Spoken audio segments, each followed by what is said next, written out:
welcome everybody. Before we begin the podcast, I just want to touch base on some recent events. They happened.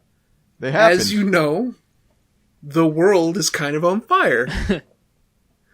And it's Billy Joel's fault, even though he demands it's not. Wait, Billy Joel Armstrong from Green Day? No. Billy Joel, the musician who did We Didn't Start the Fire. Oh, okay. I don't know why I thought of Green Day before actually. Why are there two Billy Joes? You know, the piano man and not the washed out revolutionary who really only had one good album. That was Dookie. I don't care what anybody says about American Idiot. American Idiot's good. Got it. If y'all want to hear some really bad music, listen to that new Green Day album. It will make you... I didn't even listen to that. Was it Revolution Radio? Was it? Something like that. It's so bad. Oh, fuck. You know, it's really weird. Even though I think Anti-Flag is older than Green Day, I think I like Anti-Flag's new stuff more because they, like, at no point stopped being anti-war. They didn't go to sleep when Obama was president. All right, so... Good old non-political Moth. Things are a little wild. We're not a political show, though.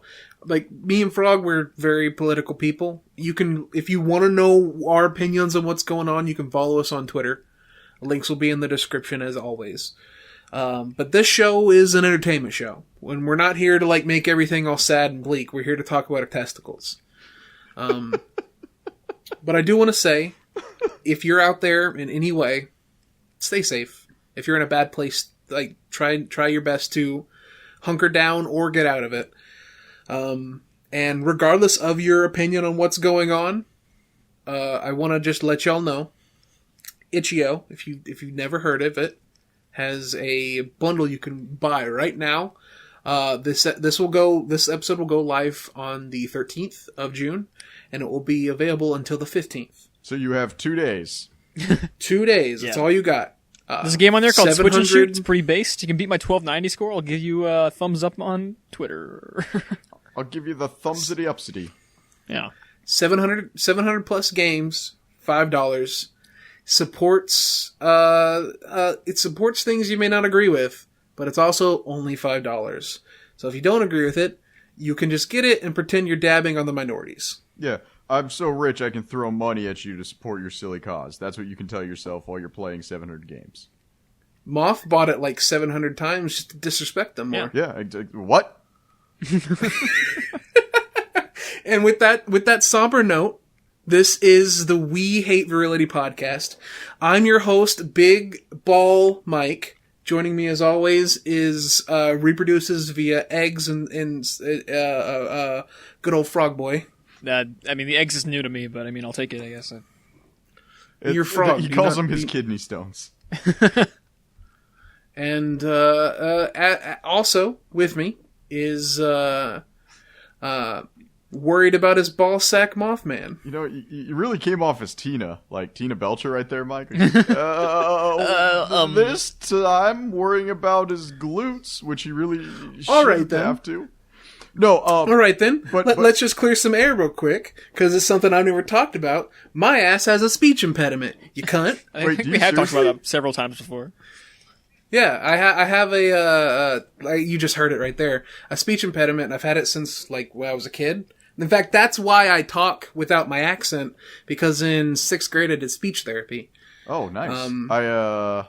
I actually had a lisp for a really, really long time, and in fact, it has still affected my speech so bad that there are certain words I don't even say anymore.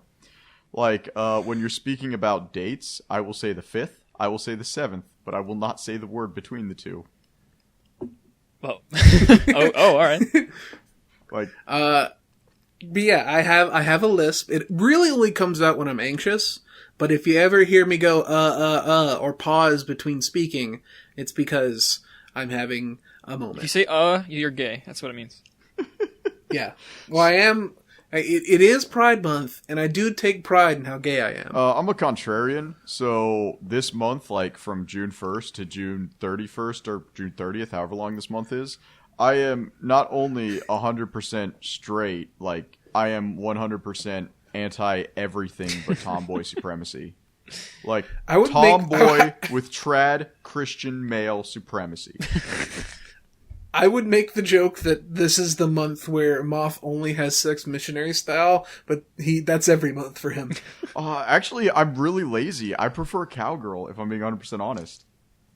Yeah, you do strike me as a cowboy kind of guy. Yeah. Do you have like those boots with spurs on them, where you gotta go? But in all seriousness, I actually am worried I'm sterile. And the reason being is the other day, I just kind of like grabbed my balls randomly, and I could feel their heat permeating through my jeans. And I was like, oh, no, that's not good. So you know those like, the thermal readers that they're now using to check your body temperature and whatnot? Mm-hmm. I ran down to the basement at my work, and we actually have one of those. They're like an infrared thermal reader. And the whole purpose of them is like to make sure we don't blow ourselves up or like burn ourselves when we're checking like pipes and just anything thermal related at our job. And I like whipped my ball sack out and measured the thermal temperature of my testicles. Classic. And they were like 101 degrees. Jesus Christ. I went on Google immediately, and Google says your sperm likes to sit at 94 to 95 degrees Fahrenheit. That's not that different. And anything in either direction is heat death or freezing. When it comes to the human body, Frog, like, a degree is a big deal. A degree is lethal. I mean, your balls make a lot of that. Yeah, but like 101 degrees on my nuts? I mean, I'm sure that maybe the batch got spoiled, but like, Frog, have you ever boiled an egg? No, I can't eat eggs. After it's boiled, it doesn't hatch anymore. Yeah, I like that comparison. That's the thing. The human ball sack creates like 4 trillion eggs a month. Yeah, but still, well, I'm worried that my batches anymore. are always on fire. Like, my nutsack is in a gateway. It's like Event Horizon in my scrotum. Mm. Oh, God. That's horrifying. Yeah, right? Like, complete with the doctor, or the guy who played, like, Dr. Grant in Jurassic Park screaming in a rocking chair. There's just a Stargate inside your ball sack, and it's just constantly pumping out demons. Is that how I get Jason Momoa? I'll take it. Jason Momoa. Jason Momoa. Jason Samosa. But, yeah, that's, like, the concern I had. I was like, man, I'm a little bit worried now, like, I think I need to see a doctor about like a hyperactive thyroid or something, because 101 degrees on a thermal read is not normal. I'm gonna ask this question, and I want you to know that this is not a Mormon dig. Do you wear underwear? Yes, I do wear the garments. No, I mean, I wasn't like, I was talking about just like constrictive underwear in general. No, actually, and I won't talk too much about them just because it is a sacred topic, but like, the Mormon garments are like the most easy breezy clothing you can wear. Like, as far as undershirts and underwear goes, like, holy crap, I love it. I don't think I know about this. Don't look it up. Not right now. Don't look it up in my presence. I'll say that. Okay. This is not the Mormon underwear podcast. Yeah, exactly. And if it was, podcast. I would ghost. I would just hang up the call in a heartbeat. But the reason I ask is because like your balls are really fucking sensitive. In fact, they are designed in such a way that if they get hot, they hang lower. Yeah, no. Like, I got a good foot of clearance from the seam of my boxers to like the baseline. Okay. So like my scrot can go anywhere at once. Like I have, like I said, I have just like they're uncomfortably large. I have to sit in like spread. I have to man spread just to live. Okay. Like, whenever I go and use number 2 during the summer, it's like I'm making tea with my ball sack.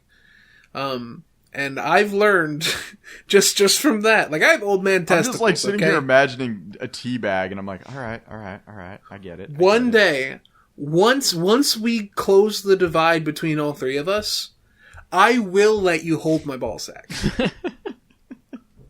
Just, like, throw it across the room like one of those sticky hands, like... And I'm gonna tell you both right now, it's big and it's so big that both of you are gonna have to hold it with both hands. All right, now you lost me.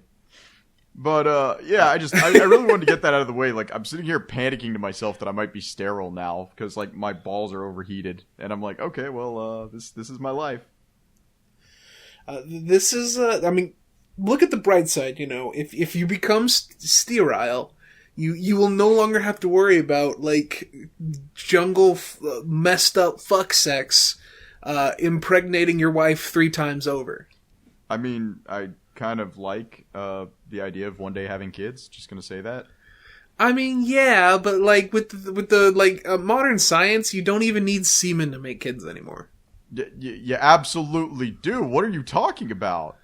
No, you can just like scrape a little bit of the ball flesh off and make like a ball baby semen like catapult. Mike, and, like, do you put it understand how procreation works? This is very important to me that you, at the age of 26, understands how procreation works. Excuse me. This will be the announcement. By the time you hear this, it will almost be my birthday. It's still almost. You're still 26. Fuck you. I'll be 27 soon. I'm a big boy. This is the Big Boy Podcast. The only podcast that has only big boys. I'm pretty small. Go away. Alright. Alright, so with that being said, actually, no, get Frog back here. Frog. I was gonna talk about Terraria, because that was a big deal a few weeks ago. A few weeks ago. I mean, it still is. It was more of a big deal like 10 years ago, but yeah. Yeah, why is this game bad? It's amazing. Honestly, every time I play Terraria, I just get bored after like 10 minutes. That's because you're not spending enough time with it. If it's only 10 minutes long. Like dude, I've played like Dwarf Fortress. I can put in the long haul then on why a don't game, you? no problem. But Terraria is just bad. It's just Minecraft without the graphics. Man. It's just Minecraft without the fun. That's what I really don't like when people compare it to Minecraft, especially because it's such a non-comparable experience. But it was like the first straight to VHS sequel. Like, and then they made like Starbound, which is just better. Starbound is so fucking bad. I like Starbound. I actually had more fun with Starbound than I did Terraria. Anyway, Terraria is I don't know I guess I describe it like a dungeon crawler RPG kind of Sure, thing? with really complicated crafting, It's not that complicated. nonsensical combat. If you're having your buddy host on his server. Okay, What? Moth, calling that combat nonsensical is nonsensical. It's a very basic action platformer combat with really fun movement. I don't understand where the nonsensical you just comes in. point. You literally just point and click, and if you have a melee weapon, it just keeps on going. Yeah, I too enjoy watching my enemies clip through walls and murder me at 100 miles an hour. What game are you playing? Yeah. Terraria, like, enemy clips is such a problem in this game. Like, enemy clipping around, and maybe it's because I was playing on my buddy's, like, server that he was hosting through his computer while he was playing, but, like, it was a bad experience. I've never seen clipping in that game ever. Except for, like, the enemies that can go through walls like worms. Those are supposed to do that. Maybe Moth just happened to fight nothing but worms. But honestly, like, if you want a better experience of that, just play, like, Risk of Rain 2. That's a very, again, That is not even the same video game. I mean, I feel like it's redundant because it's describing Terraria, but yeah, basically it's like a procedurally generated world with specific biomes set in it already that you go in and you just kind of find things. And it's unlike Minecraft where you can kind of just wander and do whatever you want. There's actually like a specific goal in mind, and you progress and you beat the game, and it's really fun. There's a goal in Minecraft. I mean, there is the end, but it's more so just like a thing on the way you do to get more stuff. You gotta milk Hero Brian's prostate. That's the goal. Yeah, of course. Like the end in Minecraft is more so just a step towards more personal progress. The only thing in Terraria that like ever like engage with my brain is like all the eldritch beings that exist as bosses. They're really cool. But even that's like not enough because I hate everything else about it. What do you hate about it? I don't like the sprite art that much. I mean, fair enough. I think it has a really cool, charming style to it, but it's fair. I can't like take it away from you. I think that the spawn rate of monsters at night is too high. That's not really a problem. That's just a personal bleh. Like, yeah, I mean, that's just kind of how it's supposed to be. You're not supposed to be able to just kind of go walk around in your first night and be honky-dory until you get weapons. Well, no, and I mean, I don't have an issue with any of that. Like, I understand where all these things are coming from. And to be 100% transparent, I don't actually think Terraria is a bad game. I just have such a miserable experience every time I say it. Like, it's kind of like what's that one space exploration game that everybody loves? Elite Dangerous. I haven't tried that one. Oh well, Elite Dangerous I can't get into. I've played it 3 or 4 times. I play it for a few hours and then I just like and I love space simulators. Like I really do. But honestly, like with all the new No Man's Skies updates, I prefer No Man's Sky to Elite Dangerous. I mean, yeah. I have not yet played the new No Man's Sky. I hear good things. I'm pretty though. sure, like, I've heard people describe. They pulled a 540 with that game. I don't know what that means. It's like a 360 with another 180 on top of it. Yeah, like they spun so hard they actually spun more than once. Nice. Yeah, I mean, what I've heard described for those games is that Elite Dangerous is like, Elite Dangerous is to No Man's Sky as like, I don't know what's a good example, like Nerf guns are to real guns or something. Like, as in like, they kind of have similar things, but No Man's Sky just makes it so much easier to do. While Elite Dangerous is supposed to be more of like a simulation type deal, right? Where you actually like, pilot your ship and there's all kinds of specific controls and stuff. It's all about that kind of cool immersion and being like there, which I understand that can be a little off-putting. Some people, like for me specifically, I wouldn't want to do that because like it's like one step too much. I mostly want to focus on actually exploring rather than. Yeah, and if you actually want to go even further than than Elite Dangerous, I tried to play because I bought it almost a decade ago. I bought the oh gosh, what's that game that's been in production for like literally a decade? DayZ? No, it's the space exploration game, and oh, Star you Citizen. actually have to pay. Yeah, Star Citizen. I tried to play that like a few months back, and the game was like 150 gigabytes, and I couldn't even get out to my ship from my own bedroom. There's a lot of stuff about that game. Dude, there's a lot of mess. Like, here's the thing. I get an email every week telling me the new stuff they're doing. So they've been updating it every week for almost a decade now, but it's such not the game I wanted to play. I feel like Star Citizen is a scam of some kind. I'd feel that way too if like the game wasn't vastly different now than it was even 2 years ago. Like, they're still working on it. Yeah, I don't know. I just wish Eve was more approachable so that I could like make a fortune in it. You mean late stage capitalism simulator? Yeah. Hell yeah. That game is well, I mean, that's the life I live. Actually, Mike, if you wanted to talk about, because we were talking about Terraria and its sequel, Space Terraria. That's not even comparable either. Sky Aria. Space Starbound sucks, Terraria. by the way. Don't play Starbound. Starbound. Sucks. There we go. Starbound. You also wanted to talk about a game that's not as good as its sequel. Well, before we do that, like, we haven't even talked about why we were talking about Terraria. Yeah, so I think. Oh yeah, the last update. There we go. Yeah, we're done. Jeez, I think it was March 27th. Or no, it was last month a little bit.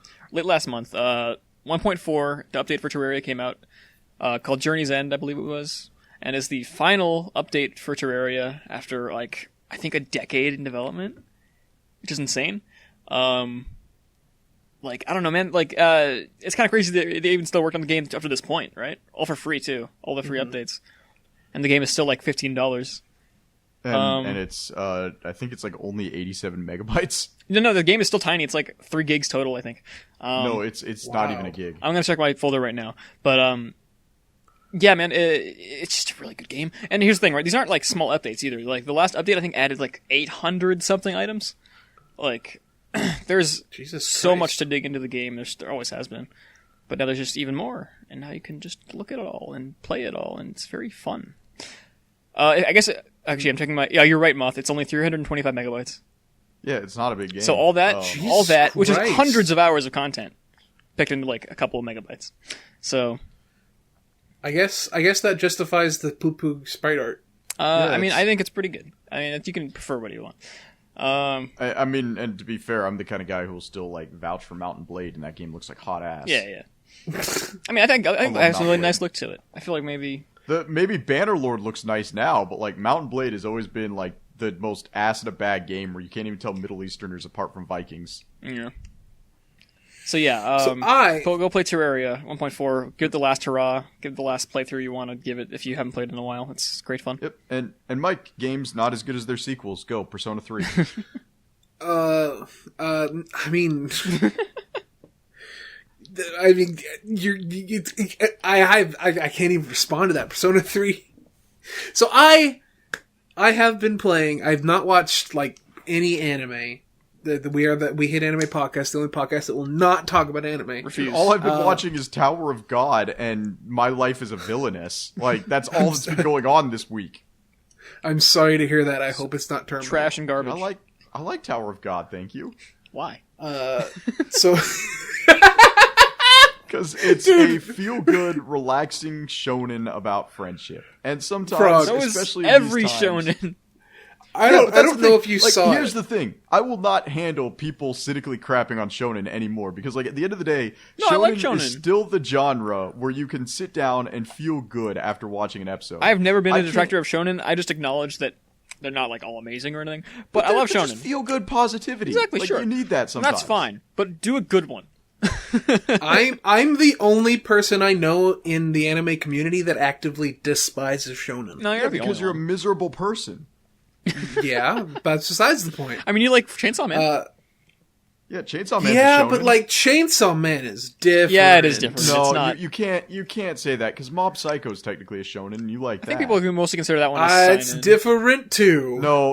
One Punch Man's a seinen. Mob Psycho's a shonen. I don't think that's true. I think it would be the opposite. If anything. It is literally the opposite. Yeah. No. Mob Psycho because it's got a young boy. He's a shonen. It's a shonen. One Punch Man has an older man. He's a seinen. It's a seinen. So, That's how it works. Frog, do you remember back when you posted on Twitter, just like, hey, anyone who likes Tower of God, why? Yeah, no, I didn't get any replies. So it's actually funny. Itsumo, and he listens to the podcast. Itsumo saw that. Yeah, no, he and DM'd me. decided this man, and he unlisted the video because he was afraid it would like cause people just to get angry. But he decided to, after you made that post, to watch it, and he made a video about how bad it was, and it was a super good video. Wait, I actually didn't see it. He didn't tell me that he did that. It's not, you were mentioned, and he mentioned us in it, and like it was such a good video. I wanna watch that. And he took it down because it was you tell a him little to too send me a negative. link? If you, yeah, hey, Itsumo, if you hear this, I can DM him on Twitter. Actually, I'll just ask him. Actually, yeah, we'll just do that. It should be unlisted, so he should be able to send it to you. Yeah. It's a really good video. I wanted to retweet it, but like, Yeah, I in the would've watched time that, but between didn't when see it, I and he watched, didn't tell me, so I'll totally ask. it's a good video. But I'll DM him right anyway, now. Yeah, keep going. Persona 3. Shin Megami Tensei Persona 3, the series that started a sad trend in the SMT timeline. This game is so fucking good. I'm replaying it for the first time it came out in 2006, so it'll be the first time since like 2007. And boy, did I like not realize like the worst thing about Persona 3 Is the fact that there's not a complete edition. Don't get me started on that. The fact that you have to choose which terrible version of the game you want to play. Okay, no. Okay, the PSP version has a bunch of extra like a crap ton of extra content. Yeah, you could play as a girl for the first and only time in the Persona series because one There's and also two are several- Shin Megami Tenseis. I don't want to hear. There's also several new Persona. There's also several new super bosses, an entire new area, a new social link. Technically, new social links because you can play as a girl. And the most important inclusion, you can actually control your party members. Yeah, well, I just always ditched him in the dungeon and just stood by the front door. So I love that, but Persona 3 Portable, because it's a PSP game, A, it looks like ass, so if you emulate it, it's just like low res. B, there's no cutscenes because it's a PSP game and they couldn't fit all that on the tiny little AMD cartridge. I don't want to hear fuck those that cartridges. crappy little the VMD cartridge. Like if they could fit all sorts of stuff on there, they just chose not to. So And on top of that, by the time the PSP was dying, it was a digital console anyway. Like there were no more cartridges for it. So the Persona 3 Portable is really like it's the best version, except it's not the best version. Yeah, because it's missing a lot of the original content for compression. The best version would probably be a game where it was a different game. Yeah, the best version of Persona 3 is Persona 4 Golden. And then there's Persona 3 FES, which is what I'm playing. This adds a social link with Aigis, and I haven't gotten to Aigis yet, but I can't wait because Aigis is such a good girl. Frog, do you know what the best Persona 3 is? What's the best Persona? Persona Q. Oh, I played that one. That one sucks. Persona 3 has really good music, and Persona 4 has superior music, thank you. That's why it got the first dancing game. that's not even... Okay, Arakami dancing is a bop, though. I like that video. That's what I keep posting on Twitter. It's really but funny. like Persona 3, it has like there's this really great Persona 3 is so bad it made the main character shoot himself in the head. So at the beginning of Persona 3, when you're still at the early stages, like there are moments when you get to walk home, and on your way walking home, like your character just walks by all of the future social links you can encounter, and it's a really cool way to incorporate all these separate story branches in a way that's like about it. Like Persona fucking 5, Persona 4, like you don't get to spend time or even encounter social links outside of talking to them. And like it feels so unnatural. Meanwhile, social links are a big part of the actual story of 3. Wait, Mike, you gonna tell me that inviting my high school English teacher into my bedroom dressed like a maid is unrealistic? God damn, I hate Persona 5 so much. I hate it too. I hate it because it's got the worst characters in any Persona game, even more so than Persona 3. And there's a dog in Persona 3. Okay, besides the fact that you just said something bad about Persona 3, and I can say bad things about Persona 3, mind you. That game looks like ass because it's a early PS2 game. Persona 3 is the reason I almost didn't buy Persona 4 Golden. Like, I actually love Persona 4 Golden, and Persona 3, I almost beat it, and I just got so bored, I quit. I hate you so much. I also would have gotten so bored.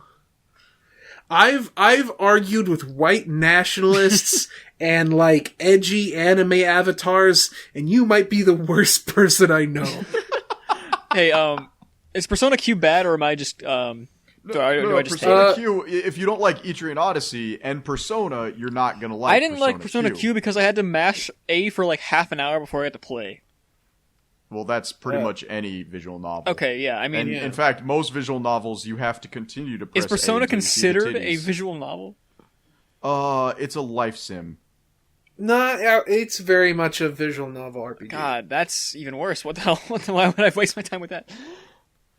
Because it's fun and the characters are good. Yeah, like Yosuke okay, why can't I is a good beat up character. them Kanji's instead? a good character. Why can't Yosuke is a little bitch. Why do I have Yosuke's a great character. Why do I have to because wait he for a bunch has of one dialogue the to play the game? I want to play the game. He has one of the most Frog. The dialogue is the stories game. Dialogue is any the game. I Persona don't want to play character. that. No, Can't fucking Frog can't play like visual novel RPGs because he can't he can't look at characters and enjoy them because he's bad. I like. I would read a book. The only reason I I love like Persona manga. 4 is because it has Chie. If I'm playing a video game, I want to play a video game. That's all I'm saying. Chie is a valid reason to like Persona 4. I'll give you And that. Teddy. Actually, Teddy grew on me in my second playthrough. I really hated him at first, but I was like, man, I love this guy. I love Teddy, and then he becomes a human, and I hate him. I like him regardless. Like, he wins the swimsuit competition. Like, he's great. I just like them from the dancing games and also the arena fighter, which is pretty good. I mean, it's not an arena fighter. It's called Persona 4 Arena, but it's a regular fighter. Yeah, that's one of the best fighting games ever made in my I opinion. don't know about that, but it's pretty good. I love that game. You spelled Mortal Kombat 11 wrong. Lol.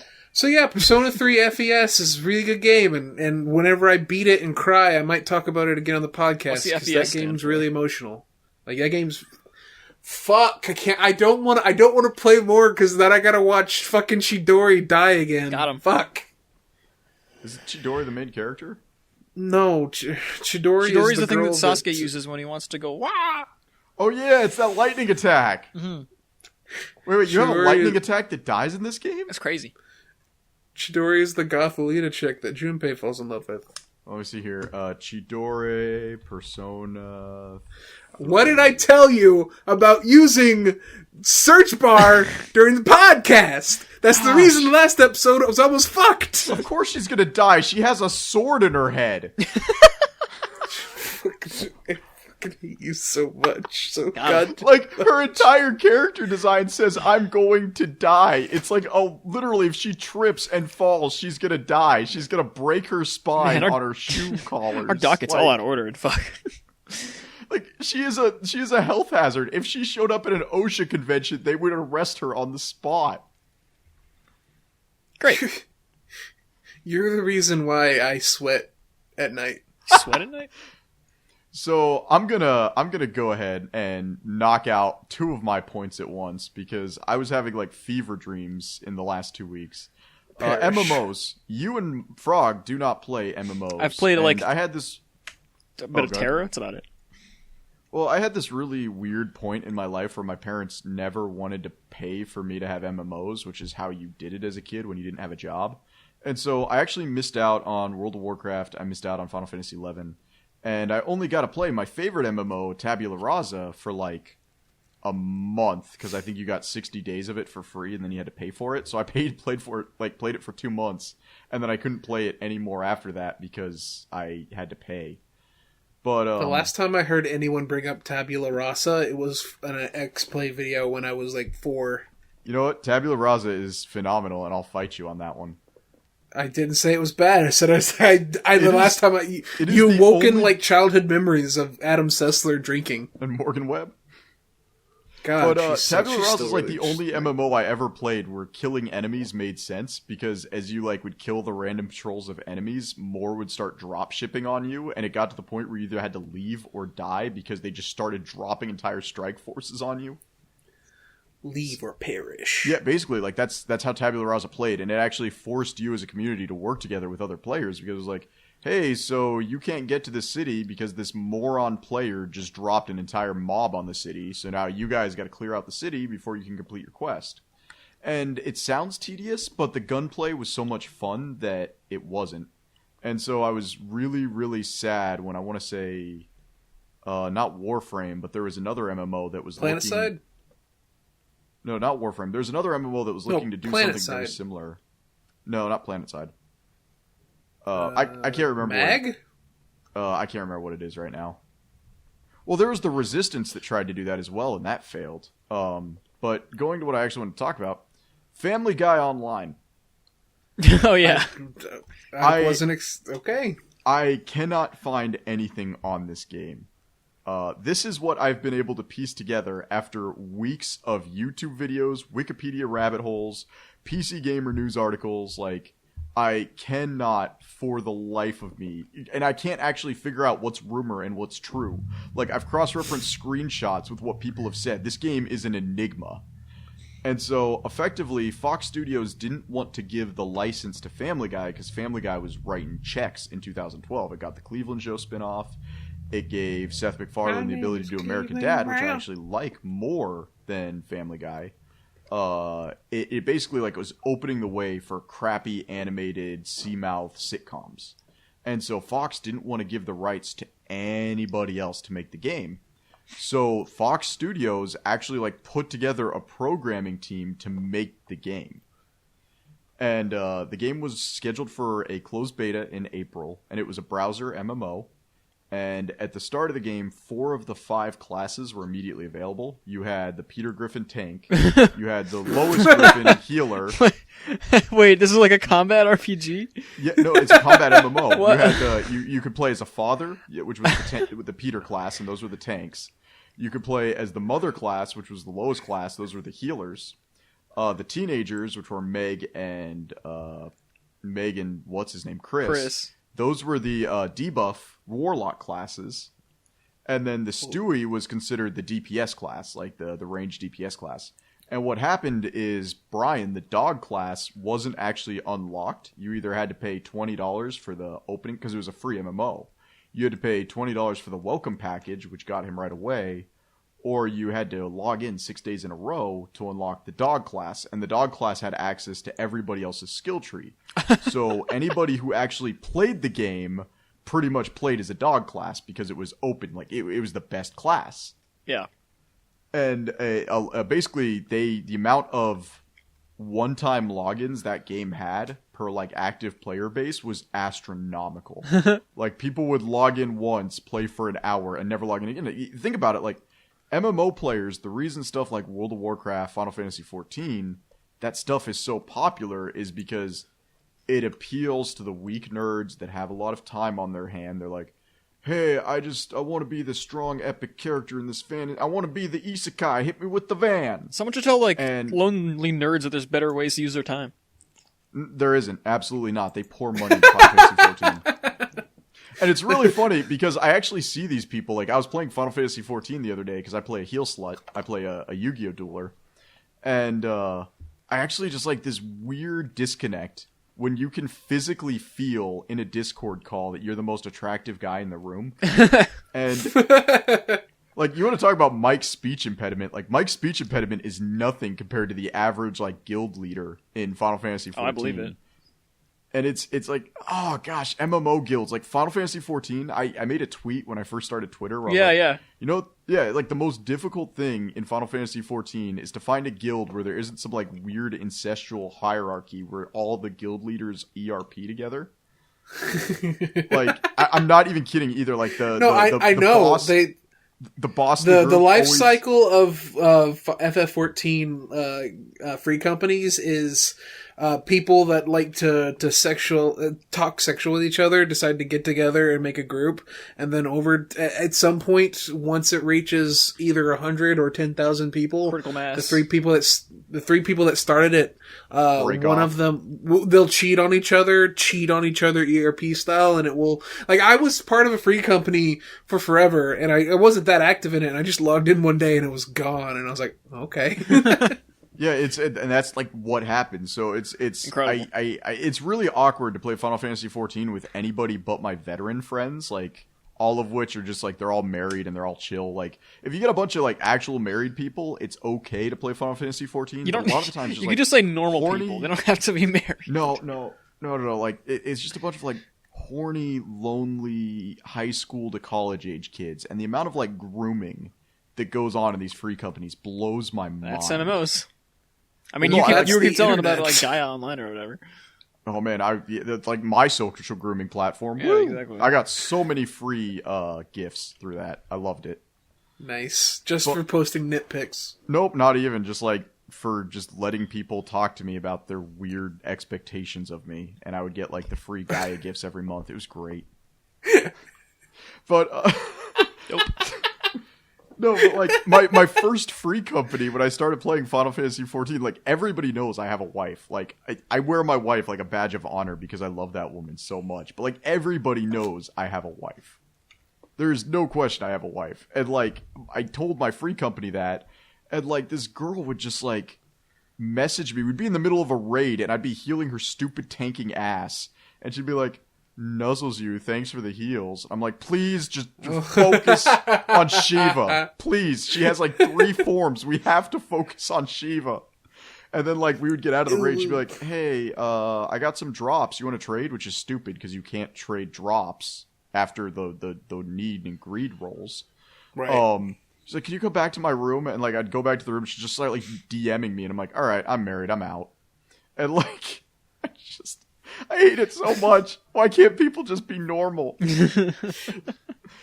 But yeah, back to Family Guy Online. Yeah, of course. Dude, I can't imagine the ERP guilds in Family Guy Online. Can you even imagine the lowest fan fiction going on in there? Holy shit. The max number of players at any point online was 80. Yeah, I mean, the maximum recorded players. And what happened is they found out that the user base was so dumb they couldn't even complete the first like main quest chain. Are you sure it was the user base or just the design of the game? It's a pretty straightforward MMO. You like start in the Peter Griffin household, like the Griffin household, and you go talk to Peter. Peter's like, "Hey, can you go fight the Chicken Man or something?" I don't know what Peter even sounds like anymore. But like it was so straightforward, and I was looking at screenshots. I'm like, this is just a 1 through 9 WoW clone. Like this is a WoW clone. How can players not play this? And apparently, like throughout the beta, which the game never left beta, they kept trying to simplify the games to keep people like playing. And then after a while, a rumor started circulating that if you completed the first quest line and made it to level 2, and went to the Griffin's bedroom, Lois would appear naked, which boosted player count that week. But then the chat was pretty much filled with people like saying, "How do I see Lois naked?" over and over and over. That's incredible. And so this game floundered for 9 months. It was a slow stillbirth. It was like that thing when the baby comes out and the doctor's like telling you it's dead and your mentally deficient son is like punching the baby in the chest, screaming, "Little brother, little brother!" Like, this was Family Guy Online. I mean, when I hear Family Guy Online, I think of like Toontown or something, like a Club Penguin style game. You know what I mean? But Toontown and Club Penguin worked. Like, yeah, I know, but like that's what I the natural like idea of like a Family Guy thing, because it's like a residential comedy. Why would you go for like a combat RPG? It should have been a social gathering MMO where like you built your own house on Spooner Street or something, why not? Right? That game would actually have probably done pretty well. I would have played that. That sounds fun. Well, actually, speaking of that, there's another game I wanted to mention that falls into that category, because during like the mid-2000s was like the MMO boom. That was like when Tencent or whatever it was back in the day like was pumping out MMOs left and right. That was like Silk Road Online, that was Fly for Fun, that was Maple Story. All these games that were like getting pumped out left and right trying to steal your money. Tyra Banks made an MMO. Wait, what? I just disassociated from my body. Tyra Banks, who in the mid-2000s was the only talk show more popular than or as nearly as popular as Oprah Winfrey. She's kind of famous for being like the more in tune Oprah Winfrey. I was just gonna say she's more famous for just being loud. Oprah Winfrey can get fooled about a book about a guy doing drugs when he didn't actually do all those drugs and he wrote fiction. Yeah. Tyra Banks, she doesn't get fooled. She's a sassy, smart, black performer. Why can we get an MMO made by Philip Banks instead? But Tyra Banks made an MMO called V-Side, and the whole purpose of V-Side was like, let teenagers express themselves in the first fully social MMO. So it's like 2006. I got a pretty decent gaming computer. I downloaded it, and pretty much all you could do in that game was have sex. Yeah, I was about to say a new metric for Moth stories involving anything on the internet is time to groom, and that was pretty quick. V-Side. Oh, this looks like that IMVU game people keep on ads like back in like 2010s. Like why it's pronounced IMVU, okay? I don't think I played it. I don't care. Why would you play like V-Side when Second Life was actually around at the time? If you ever, there are two ways to get a rootkit onto your PC: play Valorant or play IMVU. That's it. Yeah, So like, V-Side was basically that. It was a social MMO where you had these apartments that you would go into, and like pretty much all we ever used the apartments for was like to stream Transformers on YouTube at the time, because you could stream stuff from your computer. And so people would just like stream pirated movies all the time in this MMO by Tyra Banks, or just stream porn. Of course. And so like one of like the 4 clothing options you got when you started V-Side, like when you logged in the first time, is you could wear a plain t-shirt, you could wear a straight pride t-shirt. Hell yeah. You could wear a gay pride t-shirt. Of course. Hell no. Or it was like gay or lesbian pride, depending on, I think, what gender you chose. And then there was a bisexual pride t-shirt. And then you had to pay copious amounts of money for like a beanie. And I mean real world money. And so the interactions you could perform with other players, you could play RNG, rock, paper, scissors, you could dry hump them, or you could just straight up make out with them on the dance floor. This just sounds like Guy Online, but not anime. It was very much anime. Like, go into Google right now really and just type in it just looks like V-Side generic like Avatar. Second Life models. Yeah, it really does. Like, it typed in V-Side Avatar, and I just get like the stupid ass movie. The virtual side of Avatar. Yeah, but like this, it's just And I was reminded of it the other day because I was digging through like old Something Awful articles, and I was like, oh gosh, why? So I looked up V-Side and like, no, never mind. I thought I could have swore I saw like a download link, but no, it's like a no, it's like a it's still going to this day. No, it's not. Yeah, it's I think it's hosted like on a very, very back end with only like 80 active users in a given Well, yeah, point in time. I see It's still active. like a different like a third party re-upload, but I don't think the official servers are up still. Well, let's see here. Because I can't even find I'm a actually website for on it. it right now. I think it's still V-Side around. is the place to party online.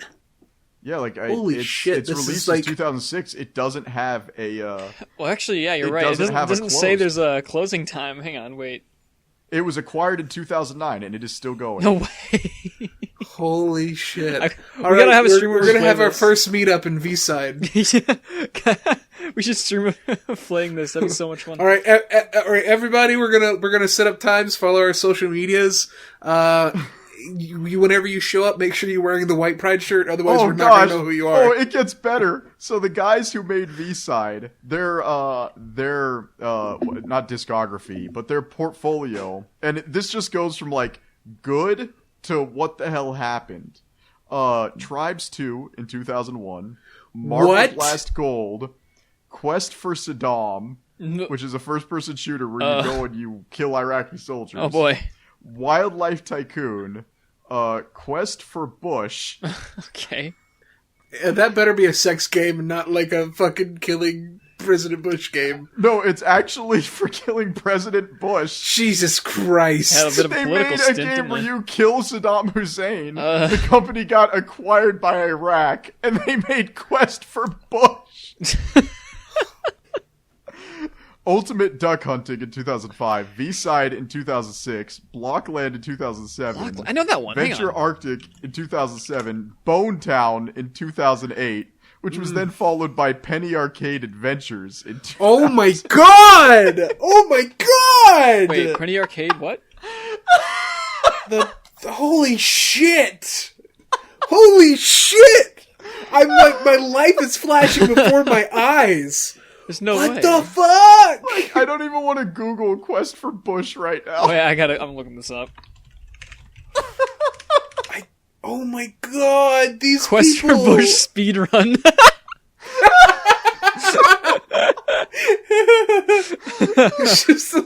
just a live action video. of some I'm gonna get guy put on trying some to catch list by some watching tail. this, but here we go.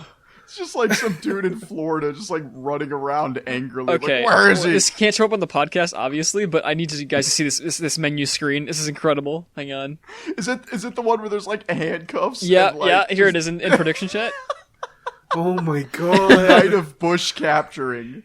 Oh my god. If you could like put that in the description or something, like this needs to be seen. That's the podcast image. What are you talking about? We probably get team. Wait, we don't have money. Never mind. We don't have a sponsor, but like I can't believe that we just went down this rabbit hole by mistake. Oh my god. Night of Bush capture. What the? Holy shit. That looks incredible. Oh. So wait, these are the same so guys who sorry. made V-Side then. Well, apparently it's the same engine. I don't think it's Oh, the same guys. okay, that's- but I it's the misunderstood same engine. Okay. But just so you know, the same engine that made Tribes 2 also made Night of Bush Capturing, B-Side, and BoneTown. Of course, BoneTown Apparently is Bonecraft BoneTown. was Wait, made on a I think I've heard of BoneTown. Hang on. You've heard of probably Bonecraft, the superior sequel, but you No, probably haven't they heard made of BoneTown. this. I saw ads for this. It's like that. It's like that adult RPG. It's like GTA, but you have sex. It's like super. Oh my god! No, I remember this. That's my fun fact. You know both of those games are now on Steam, right? Wait, really? Oh my god, they are! I see a Steam screenshot right here. This is the worst. Dude, we got to like, do it. re- Actually, we can't stream it on This Twitch, but because there's No, hey, if there's you just go to like their like what games are banned, and you can actually see if it's on there. I actually love this like cover art for it. It just says BoneTown, the video game where you get laid. That's the entire. Finally, I have to use a video game to do it.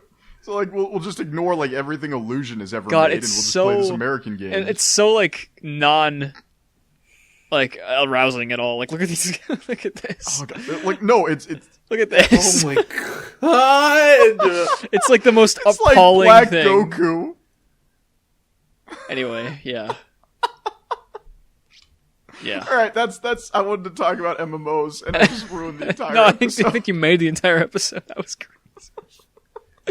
Oh god, we gotta do an episode on BoneTown now. I forgot. No, I remember hearing about this a while back. I don't want to play BoneTown. I want to play BoneTown too now. We had to figure out. We had to get like a. No wait, it's on Steam, right? How much is it on Steam? I have to know. I know Bonecraft for sure is on Steam. I don't know about BoneTown. Okay, I don't think BoneTown's on Steam unless it's Bone Space Town. No, hang on. Bone. No. Only Bonecraft is on Steam. I don't see it on the. It doesn't come up on search. Wait, Bonecraft doesn't come up. Okay, we gotta be careful because like Mike has to cut the episode if we spend too much time searching. Yeah. Okay. But Mike, so let's talk about Gears of War 4 and 5. Yeah. Let's wash the taste of virtual spunk out of my mouth by talking about Gears of War 4, 5, and Gears Tactics. Oh, God. Which is to say, I'm putting more virtual spunk in my mouth, because Jesus Christ. Now, I didn't play Gears 4. I actually, skipped a game, because I remember Gears 3 just boring me so bad, and then, my brother-in-law go away. was Go away. Gears 3 is, easily... Okay. I mean, the Where's My Wife's... Oh, wait, no, that was 2. Gears 2 is the Where's My Wife simulator.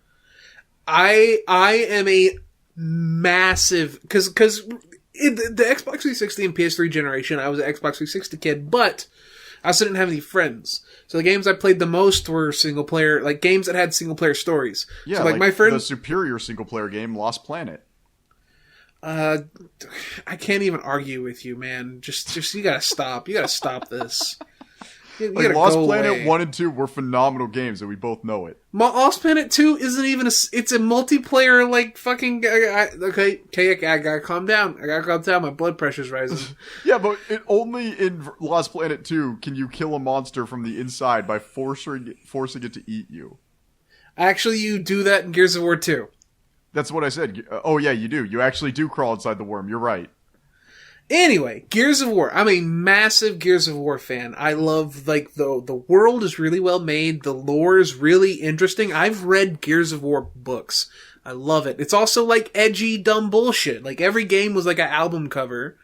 But, I actually cared quite a bit about the characters. And Gears of War 3, the moment when Dom, who through the entire series is literally just shat on by the story. It's okay, I'm going to sacrifice myself to save my homies. And he goes down in a homoerotic blaze of glory in a gas station fire. And that sounds like I'm making something up, but that's what happens. It's such a good game. And then I have, because I this generation, I obviously didn't fucking get an Xbox. I'm not going to waste my money. I don't have very much of it. Yeah, so you could just get it on the, you could get it for free right now on the Microsoft Direct Play. So what happened was whenever I got my, my new, processor, it came with 3 free months of, Game Pass. Yeah. And with that, I was able to download Gears 4, 5, and the new Gears Tactics. So I'll start with 4. And I won't go into super detail, but if you go to my Twitter and you look hard enough, you'll find a super long thread that I made where I reviewed this game. It's okay, so the level design of the game's fantastic. I think the levels are really well made. I think the story's a bad Gears of War 2 and 3. Cause the big reveal in Gears of War 2 is that Dom's wife is dead. She's a husk. And then he finds her and kills her. That's literally how Gears of War 4 ends. A girl finds her mom and she's being turned into a Locust Queen and she has to kill her.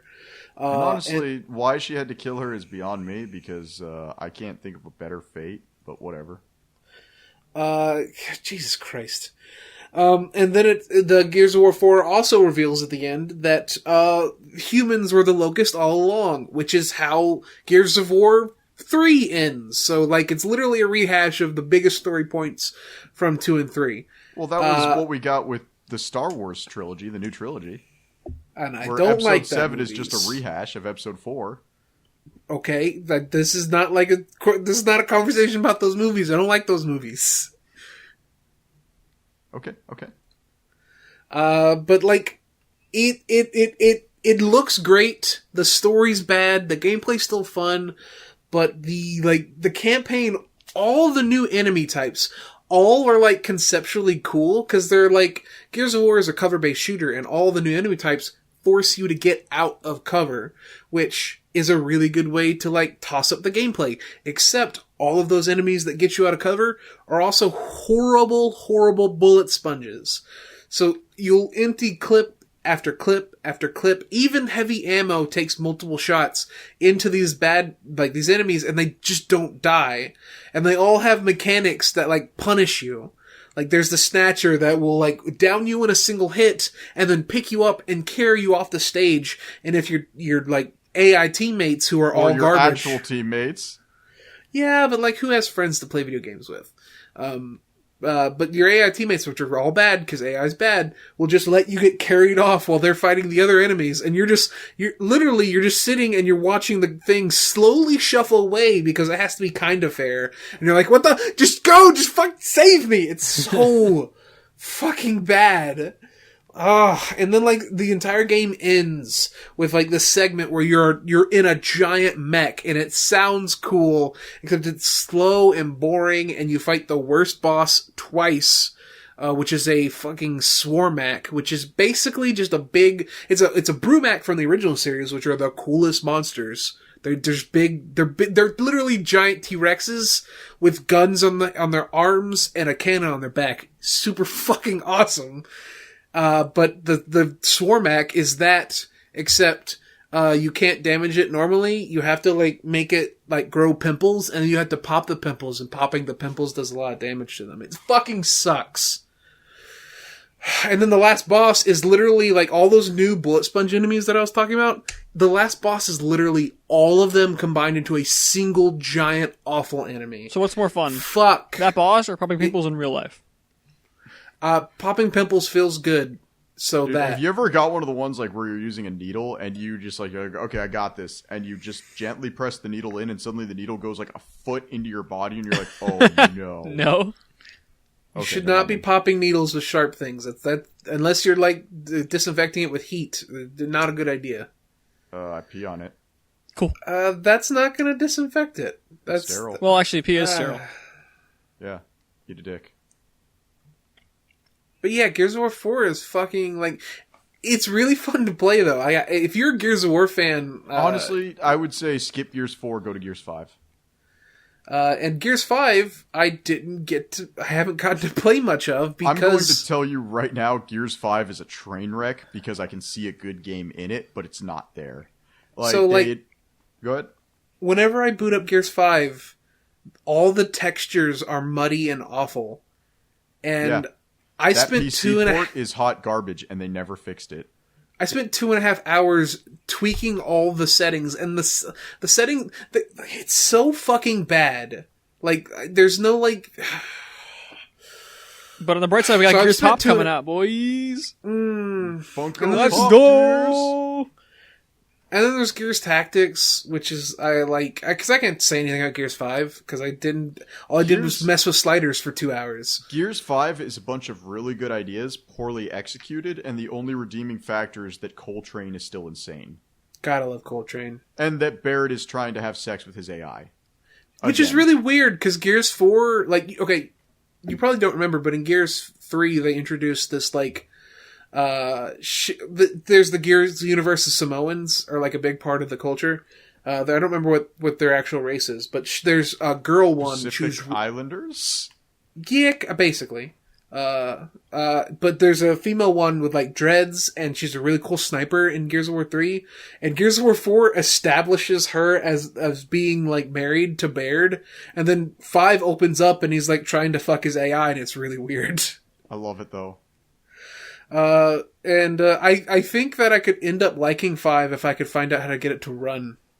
There's a lot of good ideas, but whichever one of your friends you like the least, make him play as the robot. And that's it's really weird though, because like it runs incredibly well actually on my computer, but the textures look like shit. Yes, that's how it runs incredibly well. That game is poorly optimized. It's terrible. I can get it to run at like 30 to 60 FPS with no problems. That's not very... Frog. Yeah. What have you been reading? None of us have been watching anything. By the way, the reason we're not talking anime this week is literally because there's no anime to talk about. Yeah, not really. Ocarina is good. Tower of God is good. No, it's not. Frog literally has the mental capacity of your average Street Fighter player, so ignore him. Tower of God. Tower of God. How is Tower of God like something for the patient? Excuse me. Tower of God. My big problem with it is it is rushed it through is everything. so big brain. The reason that you can't enjoy it is because you tiny brain. You are racist against manhwas. You only read mangas. Sure, you know what? You're actually right. I don't like manhwa because 90% of manhwa have really god-awful art for some reason. You are a racist. Yeah. You cannot tolerate. The only somebody else's manhwa that culture. actually looks good is Soul Leveling, and it's not very good. But the art's great though. Shield Hero was a manhwa. No, it was not. Yes, Shield Hero was a manhwa. I It read started on Shield Line Hero, Tunes. and I can tell you that it was not. I'm telling you right now, it was a visual novel that started on Line Tunes. It was a LN first. Yes, a line visual novel. Yeah. So, I've been reading some manga because manga is a great medium, and it's when you're out of anime to watch because anime is kind of slow this season. Lots of good mangas to go through because there's a trillion of them, and I love them. So, I'm sure you've heard me and Mike rant and rave about how good Vinland Saga is, right?